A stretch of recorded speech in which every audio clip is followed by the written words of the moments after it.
yourself if you can think of a time when you might have done something that could be construed as a crime. Just, I'll give you 5 seconds to do that. Please raise your hand when you think of something. Okay, so there are many things that we may have or could have done that might be criminal in some place, right? So all these kinds of examples that everyone brought up that are mostly sort of fun to think about, sort of cute, deviant things. There's also stuff like using encryption. Encryption is illegal in a number of countries.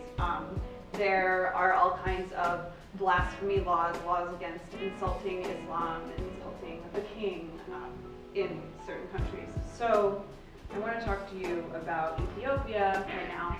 So I work for Global Voices, which I think everybody knows is this huge international network of bloggers and writers and activists all over the world. And this group of people here, this is our team in Ethiopia. They're all translators. They translate a ton of our content into Amharic. And they also run their own blogging collective themselves, and they're called the Zone 9 bloggers. And they have been writing about social and political issues for a few years, and because internet penetration in Ethiopia is so low, they actually started holding informal sessions where they would talk about civil liberties, particularly voting rights and what the Constitution says in Ethiopia, which is something that a lot of people don't actually know about. This is their blog. So they were arrested on April 25th, all of them, along with 3 other journalists that they're associated with. And they were held in prison for 11 weeks without charges. And then they were finally charged under the Terrorism Act, which was what everyone expected to happen. But it's kind of an amazing story, I think, and something that I've had no choice but to think about this since this happened, because this is the largest number of people from our community who've ever been arrested in one incident. So instead of sort of doing like deep thinking about this issue, this law developing here, or that tech problem there, I just was sort of had no choice but to be deeply in this. So here, the security forces searched their homes, confiscated all of their computers, mobile phones, etc., and went into all their accounts, of course, and picked through. And these are just some highlights from a 19-page long charge sheet of documents that have been presented as evidence.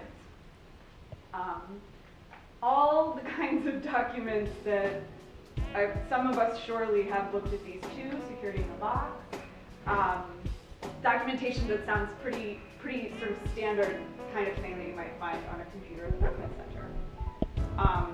Amazingly, a number of the bloggers from inside the prison I have 1 minute left. Okay, have been writing, and so this is a little excerpt from a piece that Bekikaru had smuggled out recently. And the most interesting thing about this, what made me think of talking about this, is that his interrogator kept asking him, "So what do you think is your crime?"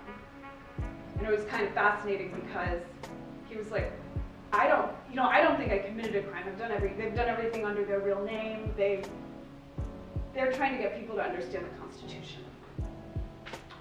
So I have 1 minute left, so I'm just going to sort of speed along. We've done a bunch of public campaign work on this. We've done a bunch of sort of back channel political stuff, worked with legal support, doing all these things to try to figure out how can we change the situation and help these people. And the thing that I wanted to put to this group today is like, I don't want to be isolated in this anymore. I think I have an incredible sort of sense of sympathy from people in other parts of the tech community about the issue, but they don't, it's sort of like, wow, I'm sorry you have to deal with that. And I think it's not an Ethiopia problem. I think it's an internet problem, and that I want to figure out ways to connect with a lot of you on this issue that seems so hardcore and so life and death that it's like, I don't want to go over there. Like, please come over, because I just need your help.